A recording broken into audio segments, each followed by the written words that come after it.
Oke, kita lanjut ya. Tadi ada sedikit kesalahan teknis. Yang pertama, kita lanjutkan ke sampai log 150. Jadi 1 plus 3,3 1 plus 3,3 log 150 adalah 2,18. Caranya tadi udah saya jelaskan. Jadi ingat, dalam matematika dasar ketika ada perhitungan campuran seperti ini, apa itu perhitungan campuran? Yaitu di mana ada penjumlahan, perkalian, pembagian, dan pengurangan. Saudara-saudara harus mengetahui beberapa prinsip matematika dasar. Yang pertama adalah ketika bertemu dengan perhitungan campuran seperti ini, yang harus dikerjakan terlebih dahulu, yaitu yang pertama adalah angka-angka yang ada di dalam kurung. Ya, karena di sini tidak ada angka dalam kurung, pakai langkah yang kedua. Setelah semuanya yang dalam kurung diselesaikan, langkah kedua adalah yang harus diselesaikan. Yang kedua yaitu perkalian dan pembagian. Ya, karena di sini harus diselesaikan dulu perkalian dan pembagian. Setelah perkalian dan pembagian baru dilaksanakan penjumlahan dan pengurangannya. Jangan kebalik, jangan penjumlahan dan pengurangan dulu baru perkalian sama pembagian, akan beda hasilnya nanti. Selesaikan dulu perkalian sama pembagian, baru penjumlahan dan pengurangan. Salah satu contohnya ini, di sini ada plus, di sini ada titik. Titik ini dalam matematika itu dia perkalian. Artinya harus diselesaikan dulu, yaitu 3,3 dikalikan 2,18. Pakai kalkulator silakan, nantinya tinggal digunakan kalkulator. Maka 1 plus 3,3 kalikan 2,18 itu hasilnya yaitu 7,19.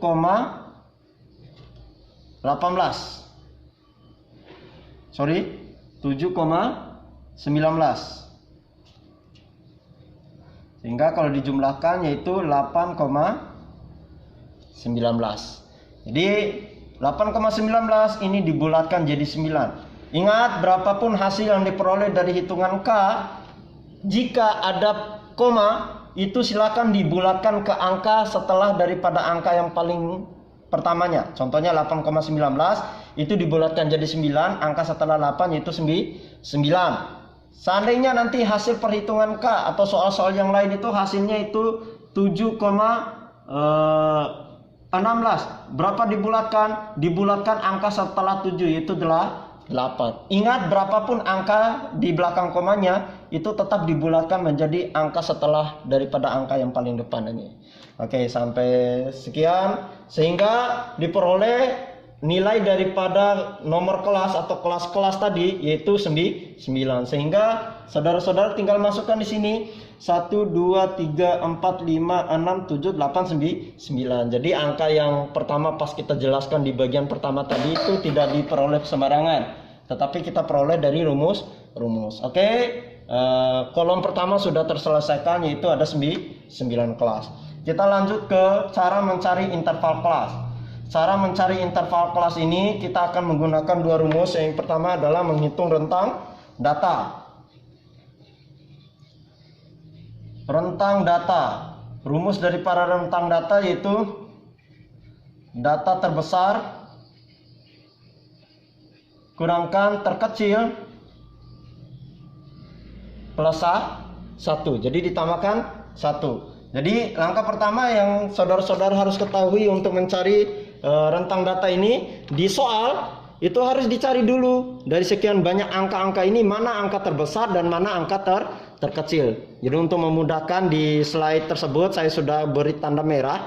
Itu angka terbesarnya itu 93, angka terkecilnya itu 13. Silakan dicek di slide-nya. Jadi angka terkecil terbesarnya itu 93 dikurangkan 13 plus 1. 93 kurangkan 13 80 plus 1 sama dengan 81. Sehingga diperoleh nilai rentang data yaitu 81. Selanjutnya untuk mencari interval kelas, kita harus menghitung dulu panjang kelasnya. Apa itu rumus daripada panjang kelas? Rumus dari panjang kelas yaitu, oke, kita hapus dulu yang di atasnya ya. Jadi ingat, rentang data itu adalah 81. Kita tulis dulu di atas hasil daripada rentang data sama dengan 81. Kemudian Panjang kelas. Apa rumus daripada panjang kelas? Panjang kelas rumusnya itu rentang data dibagikan dengan jumlah kelas. Jadi berapa rentang data? Rentang data yang kita peroleh dari rumus nomor 2 tadi itu 81 dibagikan dengan jumlah kelas yang kita peroleh tadi itu ada berapa di rumus pertama, yaitu 9. Sehingga diperoleh panjang kelas yaitu 81 dibagi 9, hasilnya itu 9. Sehingga panjang kelas yang ada di interval kelas ini yaitu 9. Bagaimana cara startnya? Untuk mengetahui angka berapa yang harus dimasukkan, jadi ada beberapa opsi yang bisa rekan-rekan mahasiswa gunakan. Yang pertama adalah bisa start mulai dari angka terkecil daripada data-data yang ada di sini tadi. Karena data terkecilnya itu 13, bisa start mulai dari angka 13. Atau bisa start 3 angka sebelum daripada angka terkecil. Berapa 3 angka sebelum dari angka terkecil? Angka terkecilnya kan 13. Sehingga 3 angka sebelum angka terkecil yaitu 12, ya. Ada 12, ada 11, ada 10. Jadi bisa saudara-saudara start mulai dari 3 angka ini. Ya, bisa 10, 11, 12. Jadi untuk sama dengan hasil penjelasan yang ada di slide, maka kita start dengan angka 10. Oke, ini yang paling terpenting. Mulai startnya ini aja dulu yang paling penting untuk menentukan kelas interval. Kelas-kelas seterusnya itu akan mengikuti. Yang paling terpenting adalah berapa batas bawah daripada kelas yang pertama tadi. Jadi batas bawah adalah kelas yang ada di sebelah kiri ya. Bisa batas bawah kelas 1 itu start dari angka yang paling terkecil 13 tadi, atau angka 3 angka sebelumnya yaitu 12, 11 sama 10. Mau pakai 10, mau pakai 11, mau pakai 12, mau pakai 13 enggak masalah. Jadi karena biar sama dengan contoh penjelasan yang ada di materi, kita menggunakan angka 10. Kenapa pakai 10? Ya biar enak saja sih untuk menjumlahkannya nanti. Contohnya 10. Berapa panjang kelas? Panjang kelasnya tadi itu panjang kelas itu 9. 10, 11, 12, 13, 14, 15, 16, 17, 18, 19. Artinya panjang kelasnya yaitu dia sampai 19.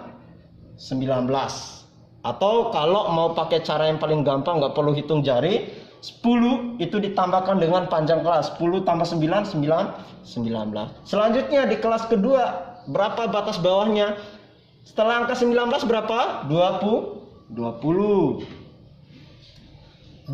ditambahkan 9 atau 21, 22, 23, 24, 25, 26, 27, 28, 29. Atau paling gampang 20 tambahkan 9. Selanjutnya angka setelah 29 yaitu 30 tambahkan 9, dilanjutkan 40, 49, 50, 59, 60, 69, 70, 79, 80, 89, 90, 99. Sampai di sini kita sudah memperoleh 2 kolom. Tinggal kolom terakhir yaitu kolom frekuensi. Jadi silakan yang mau bertanya nanti tinggal kirimkan saja hasil tulisannya yang bagian mana yang nggak diketahui. Kalau mau lebih jelas lagi diulang saja video ini nantinya. Kemudian di frekuensi, bagaimana cara menghitung frekuensi? Ini gampang. Jadi yang pernah ikut pemilu atau jadi panitia pemilu, pemilihan umum, atau minimal nonton orang waktu hitung suara. Jadi hitung suara itu ada yang tulisannya misalnya Pak Joko 1, Pak Joko lagi 2, 3, 4 sama 5. Jadi dibuatkan angka Romawi seperti ini. Kalau masih latihan itu silakan ditambah saja 1 tabel kolom lagi di sini, tulis dia Romawi. Romawi ini untuk memudahkan rekan-rekan untuk menghitung berapa jumlah frekuensinya. Oke, kita mulai dari pojok kanan atas. Misalnya pojok kiri atas, Di sini ada angka berapa? Yaitu di contoh soal ada angka 27. Kita centang atau titik 27. Kira-kira 27 ini masuk di kelas berapa? Kalau melihat dari angka interval kelas, 27 itu masuk di angka 20 sampai 29. Maka dikasih di sini angka Romawi 1. Ingat, jangan sampai nanti angka yang sudah dihitung itu dihitung ulang. Caranya biar nggak susah, yaitu ketika 27 coret dulu baru disilang. 79 coret, masukin di dalam sini. Contohnya ke kanan. Setelah 27 itu 79. Saya coret 79-nya, 27 tadi sudah saya coret. 79 saya coret. 79 nih masuk ke kelas berapa kira-kira? Dia masuk ke kelas 7, yaitu 70 sampai 79. Begitupun seterusnya sampai semua angka-angka ini terhitung atau dia ke coret semuanya. Kalau untuk mengecek pekerjaan saudara-saudara itu sudah benar atau enggak, dari hasil perhitungannya frekuensi ini, dari hasil perhitungan, kalau dari contoh soal itu ada 1, 6, 9, 31, 42, 32, 17, 10, 2, totalnya 150. Untuk mengecek apakah pekerjaan sudah benar atau enggak, jika jumlah frekuensi ini 150 ini sama dengan jumlah data, itu artinya pekerjaan rekan-rekan itu sudah benar. Tetapi kalau dia data di sini 150 tapi hasil penjumlahan rekan-rekan di sini hanya 149, itu artinya ada satu data yang tidak terhitung. Pak, kalau lebih, setelah saya hitung itu jumlah keseluruhannya adalah 152. Artinya ada dua data yang dihitung dua kali secara berurutan. Makanya saya bilang bahwa cara menghitungnya adalah setelah angka itu dilihat, dicoret, baru disilang. Sehingga yang sudah dicoret itu nggak mungkin dia masuk lagi nantinya. Oke, demikian tutorial singkat untuk kuliah online bagaimana cara membuat tabel distribusi frekuensi. Kurang lebihnya nanti silakan didiskusikan saja di media WA maupun lewat adlink nantinya. Lebih dan kurangnya saya mohon maaf, nanti kita perbanyak di diskusi. Wabillahi taufiq wal hidayah. Assalamualaikum warahmatullahi wabarakatuh.